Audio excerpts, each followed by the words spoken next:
안녕하세요. 김경수 목사입니다. 오늘은 무적행에서 올라온 짐승의 통치에 대해서 함께 살펴보겠습니다. 먼저 무적행의 사자가 쿠데타를 일으켜 첫째 짐승을 죽이는 이 사건에 대해서 함께 살펴보겠습니다. 용이 하늘에서 땅으로 쫓겨와 나라를 세우고 잃어버린 하늘을 다시 찾는 데 힘을 얻으려고 무적행을 연다고 하였습니다.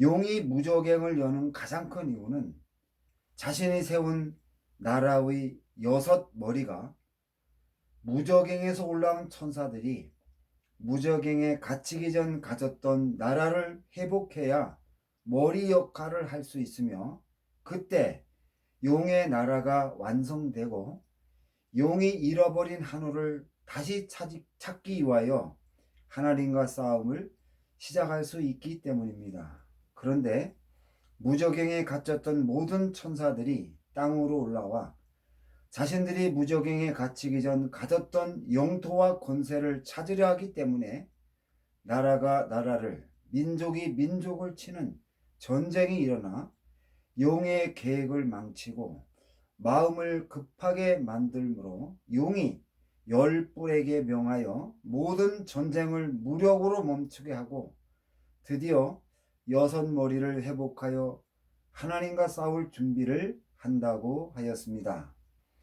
계시록 13장 1절 2절 중반에서 증거하는 것은 하나님과 싸우기 위하여 완성된 용의 나라의 모습이며, 계시록 13장 2절부터 10절까지에서는 용의 나라 왕에 대하여 증거하는 것입니다. 계시록 13장 2절 3절에서 용이 세운 7째 머리가 용에게 기름 부음을 받고 보좌와 권세를 받자마자 치명상을 입고 죽었다가 살아나는 사건이 일어난다고 언급하였습니다. 그리고 계시록 13장 4절에서 온 땅이 놀랍게 여겨 짐승을 따르고 용이 짐승에게 권세를 주므로 용에게 경배하며 짐승에게 경배한다고 하였는데, 본절에서 증거하는 것은 세상 사람들이 죽었다가 살아난 7째 머리를 신으로 높여서 경배한다는 뜻입니다. 그리고 용이 첫째 짐승을 메시아로 세우는 일을 완성하기 위하여 땅에서 올라온 짐승이 적극 돕는데, 계시록 13장 14절 15절에서 그가 죽었다가 살아난 짐승을 위하여 우상을 만들고 우상에게 생기를 주어 짐승의 우상으로 말하게 하고 짐승의 우상에게 경배하지 아니하는 자는 몇이든지 다 죽이고 모든 자의 오른손이나 이마에 짐승의 숫자인 표를 받게 한다고 증거하였습니다. 이렇게 신격화 작업이 한창 진행되는 시기에 새 뿔을 굴복시켜 큰 권세를 얻은 무적행의 사자가 죽었다가 살아나 사람들에게 경배를 받는 첫째 짐승을 죽이고 그의 보좌를 빼앗는다고 증거하였습니다. 다니엘서 7장 11절에서 그때에 내가 작은 뿔이 말하는 큰 소리로 말미암아 주목하여 보는 사이에 짐승이 죽임을 당하고 그의 시체가 상한 바 되어 타오르는 불에 던져졌다고 하였는데, 본절에서 무적행의 사자가 쿠데타를 일으켜 첫째 짐승을 죽이고 그의 시체를 불태우는 것은 첫째 짐승이 죽었다가 살아난 전력이 있기 때문에 앞으로 다시 살아날 수 없도록 철저히 막으려는 그러한 시도로 생각해 볼 수 있다는 것입니다. 무적행에서 올라온 짐승이 이제 전쟁을 해결하는 모습을 살펴보겠습니다. 그런데 용이 세운 나라의 왕은 나라가 세워지고 지금까지 나라를 이끌면서 열불과 함께 무적행에서 올라온 천사들이 일으킨 전쟁을 해결해 오면서 열불의 강력한 지지를 받아왔는데, 계시록 17장 13절에서 그들이 한 뜻을 가지고 자기의 능력과 권세를 무저갱의 짐승에게 주도라고 하였습니다. 이러한 증거는 그동안 일곱째 머리에게 지시를 받고 움직이던 열뿔이 무저갱의 사자가 일으킨 구테타를 인정하고 무저갱의 사자를 용의 나라의 새로운 왕으로 인정하는 것을 나타내는 것입니다. 상황이 이렇게 변한 것은 짐승의 나라가 심각한 위기에 처해서 용이 기름을 부어 세운 왕을 죽인 무저갱의 사자를 정죄할 수 있는 시간적인 여유가 없다는 것을 가르쳐 주는 것이며, 용이 세운 나라의 위기는 다시 부활한 징기스칸의 제국 사이에서 일어난 전쟁이라고 판단이 됩니다. 바다에서 나온 짐승이 저격을 당해 죽었다가 살아나자 땅에서 올라온 짐승이 그를 신으로 높이고 그를 위한 우상이 건립되고 사람들에게 경배하도록 하지만 그가 이전처럼 활동할 수 없는 약점을 이용하여 다시 부활한 징기스칸 제국이 전쟁을 일으키는데, 이 전쟁에 수많은 사람들이 동원되고 전쟁에 졌을 때 짐승의 나라가 망할 수 있는 위급한 상황에서 짐승의 나라 왕이 나라를 이끌지 못한다고 판단한 무저갱의 사자가 위기에 처한 나라를 구한다는 명분으로 구테타를 일으킨 것으로 추정할 수 있습니다. 이때까지 무저갱의 사자가 뿔로 변신하여 용의 나라에서 충성하며 중요한 일을 많이 해결하고 예루살렘의 성전을 건축하여 일곱째 머리에 이미지 변신을 시켜주었기 때문에 짐승의 나라 사람들이 무저갱의 사자에 대하여 좋은 이미지를 가졌다고 판단이 됩니다.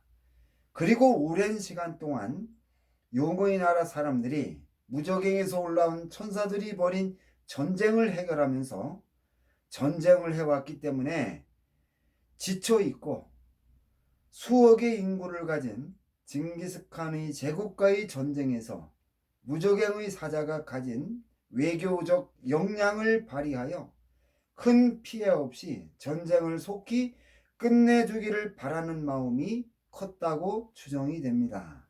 종합하면은 부활한 징기스칸의 제국과 전쟁하는 것이 불안했기 때문에 무저갱의 사자가 일으킨 구테타를 가능한 빨리 인정해 준 것으로 판단이 됩니다. 짐승의 나라를 대표하는 열뿔에게 권세를 받은 무저갱의 사자가 보좌를 차지하고 짐승이 되어 전쟁을 해결한다고 증거하였습니다. 계시록 17장 10절에서 용이 보좌와 권세를 주어서 왕으로 세운 일곱째 머리가 공식적으로 활동하는 시간을 잠시 동안이라고 했는데 대단히 짧은 시간을 의미합니다. 잠시 동안이라는 말을 영어로 for a little while로 번역했는데 너무 짧은 시간이어서 구체적인 시간의 길이를 정할 수 없다는 뜻입니다. 그는 42달 동안 일할 권세를 받지만 용에게 기름 부음 받은 메시아로 세워지자마자 일을 해보지도 못하고 죽임을 당해 불태워진다고 증거하였습니다. 그리고 짐승의 나라와 전쟁을 하는 부활한 징기스칸의 제국은 많은 인구를 가지고 세계 영토의 4분의 1을 차지한 나라이기 때문에 이 전쟁을 오래 끌면은 막대한 피해가 생기는 것을 막을 수 없어서 모든 수단을 동원하여 단시간 내에 전쟁을 끝내려 할 것입니다. 이러한 정세를 등에 업고 무저갱에서 올라온 짐승이 전쟁을 속히 끝내는데, 무저갱에서 올라온 짐승의 이름이 파괴인 것처럼 여섯째와 두 번째 나팔의 내용에서 증거하는 무기를 사용하여 신속하게 전쟁을 끝낸다고 증거하였습니다. 전쟁이 끝나고 무저갱에서 올라온 짐승이 통치를 시작하면서 다니엘서 11장 39절에서 무릇 그를 안다 하는 자에게는 영광을 더하여 여러 백성을 다스리게도 하며 그에게서 뇌물을 받고 땅을 나눠주기도 하리라고 하였고, 다니엘서 9장 27절에서 그가 장차 많은 사람으로 더불어 한 이래 동안의 언약을 굳게 정하겠다고 언급하였는데, 이러한 성경의 증거는 무저갱에서 올라온 짐승이 통치를 시작하면서 외톨이가 된다는 것을 나타내는 것입니다. 그리고 계시록 17장 8절에서 생명책에 기록되지 않은 사람들이 무저갱에서 올라온 짐승을 보고 놀랍게 여긴다고 언급하였는데, 여기서 놀랍게 여긴다는 말은 큰 충격을 받고 놀란다는 뜻입니다. 이 말씀은 세상 사람들이 무저갱에서 올라온 짐승이 전쟁을 끝내면서 퍼부은 무자비한 공격으로 세계 인구의 3분의 1을 사망케 하고 배들의 3분의 1이 파괴되며 바다 생물의 3분의 1이 죽는 피해를 입히는 것을 목격하고 두려워한다는 것을 나타내고 있습니다. 이런 상황에서 계시록 9장 1절부터 11절까지에서 정갈의 권세를 받은 황충에게 하나님의 인침을 받지 못한 사람들을 공격하라고 명하고, 황충의 공격을 받은 사람들이 5달 동안 극심한 고통을 받는다는 것을 증거하였습니다. 계시록 9장 4절에서 땅의 풀이나 푸른 것이나 각종 수목은 계시록 7장 4절에서 세상 사람들을 가리키기 때문에 황충이 공격하는 대상인 하나님의 인침을 받지 않은 사람들은 첫째 짐승을 경배하던 사람들인 것을 알 수 있습니다. 이러한 증거는 무저갱에서 올라온 짐승이 짐승의 나라에서 첫째 짐승을 섬기던 사람들과 심각한 갈등이 생긴 것을 나타내는 것입니다. 다시 부활한 징기스칸의 제국과의 전쟁에서 이긴 후에 첫째 짐승을 섬기는 사람들과 심각한 갈등이 생긴다는 것은 통치 기반이 무너졌다는 것을 나타내는 것입니다.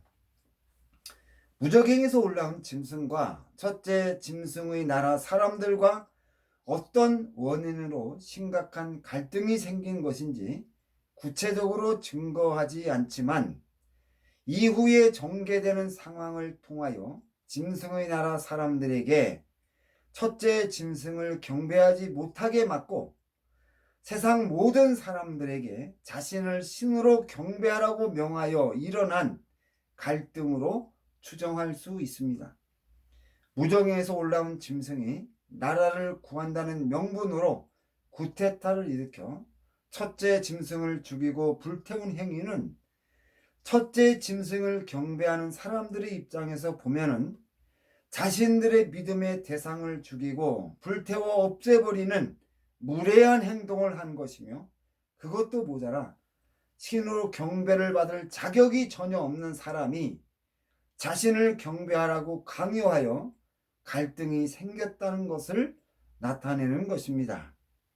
짐승의 나라 사람들은 첫째 짐승이 죽었다가 살아난 후에 땅에서 올라온 짐승이 하늘에서 불을 끌어내리면서 첫째 짐승을 메시아로 증거하여 인간의 모든 문제를 해결해주는 구세주로 고백하고 믿었는데, 그 메시아를 죽이고 시체를 불로 태워서 믿음을 파괴하고 세계 인구의 3분의 1을 죽인 학살자가 자신을 신으로 경배하라고 명한 것을 용납하지 못하고 강하게 반발한 것이라고 판단이 됩니다. 그 결과 첫째 짐승을 경배하던 사람들이 무저갱에서 올라온 짐승을 외면함으로 모든 정치 기반을 잃어버리고 외톨이가 된 것입니다.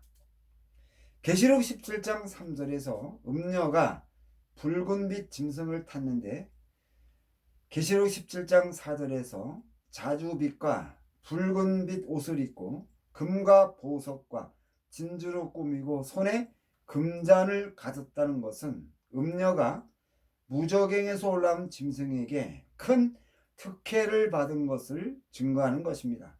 음녀가 무저갱에서 올라온 짐승에게 큰 특혜를 받았다면 음녀가 무저갱에서 올라온 짐승을 위하여 큰 공헌을 했다는 것을 나타내는 것입니다. 다니엘서 11장 45절에서 그가 장막 궁전을 바다와 영화롭고 거룩한 산 사이에 세울 것이나 그의 종말이 이르리니 도와줄 자가 없으리라고 하였는데, 본절에서 영화롭고 거룩한 산은 예루살렘을 의미하는데 무저갱에서 올라온 짐승이 자신이 통치하는 궁전을 예루살렘으로 옮긴다는 것을 나타내며 음녀가 짐승을 위하여 공헌한 것을 생각하면은 무저갱에서 올라온 짐승에게 반발하는 짐승의 나라 사람들에게 무자비한 보복을 가하여 짐승의 나라 모든 사람들이 외면하는 외톨이가 되었을 때 음녀가 무저갱에서 올라온 짐승이 통치하는 궁전을 예루살렘으로 옮겨서 짐승의 이미지를 변진시켜주고 무저갱에서 올라온 짐승에게 큰 두려움을 가지고 있는 사람들과 화해를 시켜 한 이레의 언약을 맺게 하여 짐승이 위기를 벗어나게 만들어준 것이라고 생각이 됩니다. 그리고 계시록 17장 3절에서 음녀가 붉은빛 짐승을 타고 있다고 하였는데, 본절에서 무저갱에서 올라온 짐승의 나라가 사치하는 나라라고 증거하는 것은 무저갱에서 올라온 짐승이 음녀의 제안을 받아들여 짐승을 싫어하는 사람들의 마음을 돌리기 위하여 그동안 용의 나라가 전쟁하면서 빼앗은 재물을 사람들에게 나누어 주므로 두려워하는 마음을 푼 것이며, 음녀가 짐승과 세상 사람들을 중재하여 무저갱에서 올라온 짐승이 다시는 사람들을 공격하지 않겠다는 것을 약속하기 위하여 한 이래 동안 언약을 맺는다고 추정이 됩니다. 그리고 짐승의 나라 사람들은 무저갱에서 올라온 짐승이 나누어준 재물로 사치를 한다고 추정이 됩니다. 이러한 증거는 음녀가 무저갱에서 올라온 짐승에게 새 생명을 준 것을 나타내며, 계시록 17장 9절에서 음녀가 7머리에 앉게 된 것도 전쟁으로 망가져 제 기능을 하지 못하는 머리들을 음녀가 그 역할을 할 수 있도록 회복시켜주고 받은 보상이라고 판단이 됩니다. 음녀가 짐승에게 많은 특혜를 받아 부귀와 영화를 누리지만은 계시록 17장 16절에서 음녀가 교만해져서 짐승과 열불의 미움을 받고 죽임을 당해 불태워진다고 언급하였습니다. 다음 성전을 빼앗는 짐승에 대해서 살펴보겠습니다.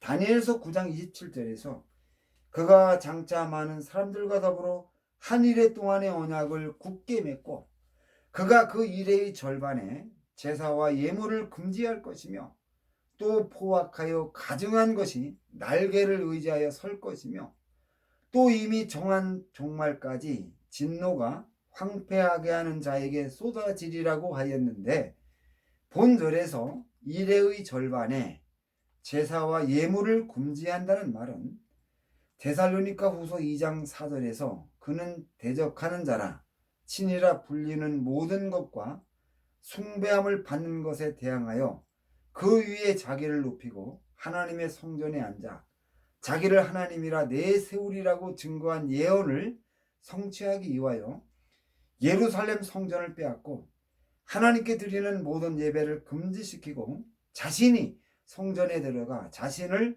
하나님이라 하고 경배하도록 하는 것을 가리킨다고 판단이 됩니다. 먼저 이 일을 위하여 무저갱에서 올라온 짐승이 유대인들에게 예루살렘 성전을 자신에게 양도해주고 하나님으로 경배할 것을 요구할 것이라고 예상되는데, 이러한 요구는 신실한 유대인들이 절대로 들어줄 수 없는 내용으로 유대인들이 크게 반발하자 스가랴서 14장 2절에서 짐승이 군대를 동원하여 반발하는 모든 유대인들을 죽이고 항복한 사람들을 포로로 잡아 이웃 나라로 끌어갈 것이라고 증거하였습니다. 그 결과 누가복음 21장 23절에서 저희가 칼날에 죽임을 당하여 모든 이방에 사로잡혀 가겠고 예루살렘은 때가 차기까지 이방인에게 밟힐 것이라는 예언과 계시록 11장 2절에서 성전 마당은 청량하지 말고 그냥 두라, 이것을 이방인에게 주었은즉 저희가 거룩한 성을 42달 동안 짓밟으리라는 예언이 성취될 것이며, 마태복음 24장 21절에서 유대인들이 당하는 환난은 창세로부터 지금까지 이런 환난이 없었고 후에도 없을 것이라고 증거하였습니다. 짐승이 성전을 빼앗고 그 안에 들어가서 스스로 하나님이 되지만 많은 사람들과 맺은 한 일의 언약을 스스로 깨뜨려 버렸기 때문에 사람들로부터 신뢰를 잃게 되고 무자비하게 유대인들을 학살하는 모습을 보면서 세상 사람들이 짐승에게 등을 돌릴 것이라고 판단이 됩니다. 이때 성전에 들어가 자신이 하나님이라 선포한 짐승이 자신이 하나님과 동등한 권세와 능력이 있음을 보여주면 사람들의 마음을 돌릴 수 있다고 판단하여 다니엘서 7장 25절에서 짐승이 때와 법을 바꾸려 할 것이라고 판단이 됩니다. 여기서 때는 시간을 의미하며 법은 하나님의 창조의 법칙을 의미합니다. 하나님이 창조하신 시간을 바꾸어서 시간이 천천히 흘러가도록 조정하든지 혹은 거꾸로 가도록 조작하여 짐승이 세상의 모든 사람들에게 영생을 주는 능력이 있음을 보여주려 한다는 것입니다. 그 결과 때를 바꾸기 위하여 해와 달과 별들에게 큰 충격을 가하게 되고 우주의 본체가 흔들려서 해와 달과 별들이 빛을 잃게 되고 많은 별들이 지구에 떨어져 충돌함으로 큰 지진과 화산 폭발이 생기고 큰 화재가 일어나며 바다에 떨어진 별은 큰 해일을 일으켜 큰 재앙을 가져다 줄 것이고, 누가복음 21장 26절에서 세상 사람들이 세상에 임할 일들을 생각하고 무서움으로 기절할 것이라고 하였습니다. 또한 누가복음 21장 23절에서 아이벤 자들과 젖먹이는 자들이 큰 화를 당하게 된다고 하였는데, 이들이 법을 바꾸는 데 이용이 되어서 끔찍한 결과가 생기기 때문이라고 판단이 됩니다. 자신이 하나님과 같은 창조의 능력이 있다는 것을 나타내기 위하여 버리는 일이라고 판단이 됩니다. 이 외에도 마태복음 24장 22절에서 짐승이 세운 모든 계획을 실행한다면 지구가 완전히 멸망하여 살아서 구원받는 사람이 없을 것이라고 하였습니다. 무저갱에서 올라온 짐승은 자신이 하나님이 되어서 사람들에게 경배를 받고 싶어 미쳐버린 정신병자와 같다는 것입니다. 무저갱에서 올라온 짐승이 행한 미친 행동을 경고하기 위하여 두 증인이 예루살렘을 방문하여 계시록 11장 7절에서 그들이 증언을 마칠 때에 무저갱에서 올라오는 짐승이 그들과 더불어 전쟁을 일으켜 그들을 이기고 그들을 죽인다고 하였으며, 계시록 11장 9절부터 12절까지 해서 백성들과 족속과 방언과 나라 중에서 사람들이 그 시체를 사흘반 동안을 보며 무덤에 장사하지 못하게 하리로다. 이 두 선지자가 땅에 사는 자들을 괴롭게 한 고로 땅에 사는 자들이 그들의 죽음을 즐거워하고 기뻐하여 서로 예물을 보내리라 하더라. 3일반 후에 하나님께로부터 생기가 그들 속에 들어가매 그들이 발로 일어서니 구경하는 자들이 크게 두려워하더라. 하늘로부터 큰 음성이 있어 이리로 올라오라 함을 듣고 구름을 타고 하늘로 올라가니 그들의 원수들도 구경하더라는 증거는 두 선지자가 짐승에게 죽임을 당하고 사흘반이 지난 후에 예수님이 재림한다는 것을 가르쳐 주는 것입니다. 그런데 계시록 15장 2절 3절에서 또 내가 보니 불이 섞인 유리바다 같은 것이 있고 짐승과 그 우상과 그의 이름의 수를 이기고 벗어난 자들이 유리바다 가에 서서 하나님의 검은고를 가지고 하나님의 종 모세의 노래, 어린 양의 노래를 부른다고 하였는데, 본절에서 언급하는 모세의 노래는 출애굽기 15장에 기록이 되어 있습니다. 출애굽기 15장에 기록된 모세의 노래는 이스라엘 자손이 애굽을 탈출하여 가나안 땅으로 가려고 떠나 홍해 바다 앞까지 왔을 때 바로가 애굽의 군대를 이끌고 따라와 이스라엘 자손을 다시 잡아다가 노예로 삼으려 하자 하나님이 바다의 길을 내어 이스라엘 자손을 구원하고 뒤따르던 애굽의 모든 군대를 수장시킨 사건을 기념해서 모세가 부른 노래입니다. 계시록 15장 2절 3절에서 첫째 부활에 참여한 성도들이 모세의 노래를 부른다는 것은 이스라엘 자손이 바로의 칼날에서 일시에 구원받은 것처럼 전 세계의 그리스도인들도 일시에 구원받았다는 것을 나타내는 것입니다.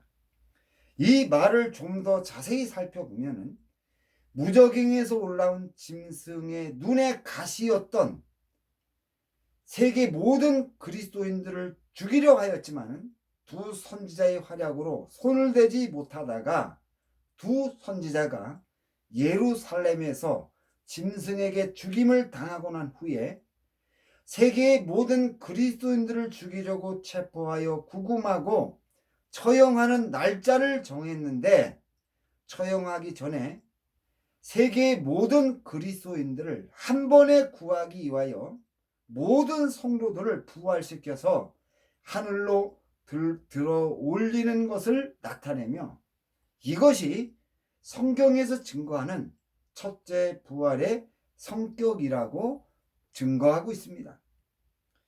그리고 예수님이 재림하신 후에 쏟아지는 7 대접은 무저갱에서 올라온 짐승과 짐승의 나라를 심판하는 내용입니다. 계시록 16장 10절에서 또 5째 천사가 그 대접을 짐승의 왕자에 쏟으니 그 나라가 곧 어두워진다고 하였는데, 이것은 짐승의 나라가 망한다는 것을 증거하는 것입니다. 그리고 계시록 16장 13절 14절에서 또 내가 봄에 개구리 같은 새 더러운 영이 용의 입과 짐승의 입과 거짓 선지자의 입에서 나오니 그들은 귀신의 영이라 이적을 행하여 온 천하 왕들에게 가서 하나님 곧 전능하신 이 큰 날에 있을 전쟁을 위하여 그들을 모으더라고 하였는데, 본절에서 용의 입과 짐승의 입에서 용의 영과 무저갱의 사자가 나와야 하는데 귀신의 영이 나온다는 것은 이들이 대접 심판으로 권세를 잃어버리고 그의 부하인 귀신의 영이 대신하는 것을 나타내는 것입니다. 그리고 계시록 19장 20절에서 짐승이 잡히고 그 앞에서 표적을 행하던 거짓 선지자도 함께 잡혔으니 이는 짐승의 표를 받고 그의 우상에게 경배하던 자들을 표적으로 미혹하던 자라. 이 둘이 산채로 유황불 붙는 못에 던져진다고 하였습니다. 이로써 무저갱에서 올라온 짐승과 땅에서 온 짐승이 종말을 맞이한다고 증거하였습니다. 다음 한 세대에 대한 연구에 대해서 살펴보겠습니다.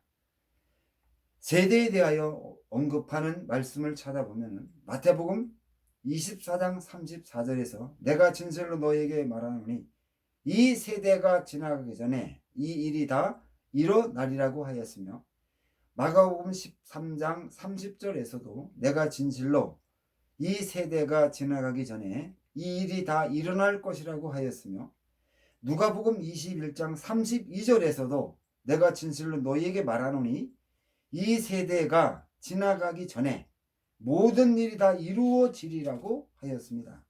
이러한 성경의 증거는 예수님의 재림과 관련된 모든 사건이 이 세대가 지나가기 전에 이루어진다는 것을 나타내는 것입니다. 그렇다면 위에서 언급하는 세대는 몇 년입니까? 마태복음 23장 35절 36절에서 그러므로 의인 아벨의 피로부터 성전과 제단 사이에서 너희가 죽인 바가랴의 아들 사가랴의 피까지 땅에서 흘린 의로운 피가 다 너희에게 돌아가리라.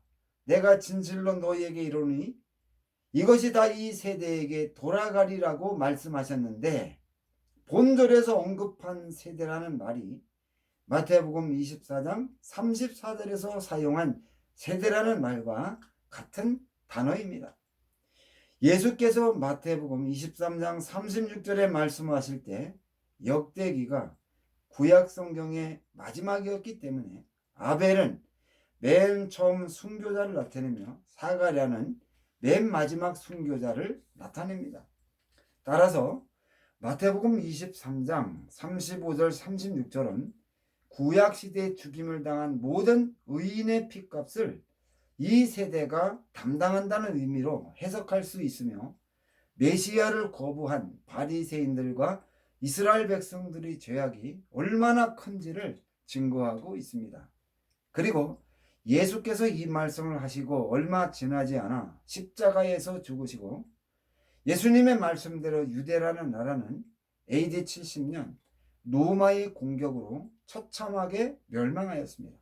그러므로 마태복음 23장 36절에서 예수께서 하신 말씀 이 세대가 40년을 의미한다는 것을 알 수 있습니다.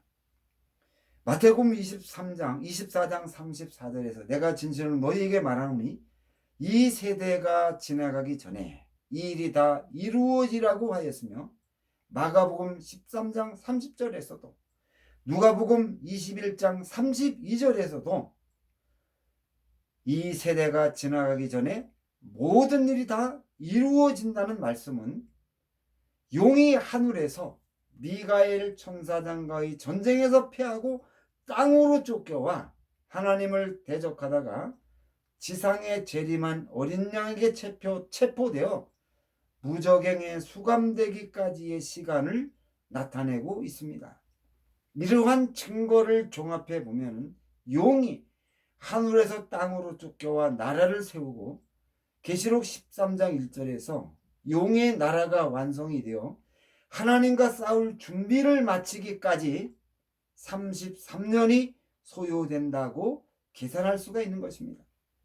무저갱에서 올라온 천사들이 벌이는 전쟁으로 33년 동안 용이 세운 나라의 머리가 회복되지 못하고 있다가 음녀의 도움을 받고 머리가 회복하여 잃어버린 하늘을 다시 찾기 위하여 하나님과 전쟁 준비를 마친 용의 나라의 모습을 계시록 13장 1절에서 증거하고 있는 것입니다. 이후에 7년 동안의 큰 환란이 있을 것이며 7년의 큰 환란이 끝나고 천년왕국 시대가 도래한다고 언급하였습니다. 이러한 증거를 기반으로 교회와 성도들은 승리를 얻기 위하여 철저하게 준비를 해야 할 것입니다. 이렇게 해서 오늘 강론을 모두 마치겠습니다. 오늘 강론을 통해서 참으로 무저갱에서 올라온 짐승에 대한 올바른 이해와 계시록을 더 깊이 이해하는 놀라운 하나님의 은혜가 임하여 이 마지막 시대에 하나님 앞에 귀하게 쓰임받는 저와 여러분이 되시기를 주님의 이름으로 부탁을 드립니다. 감사합니다.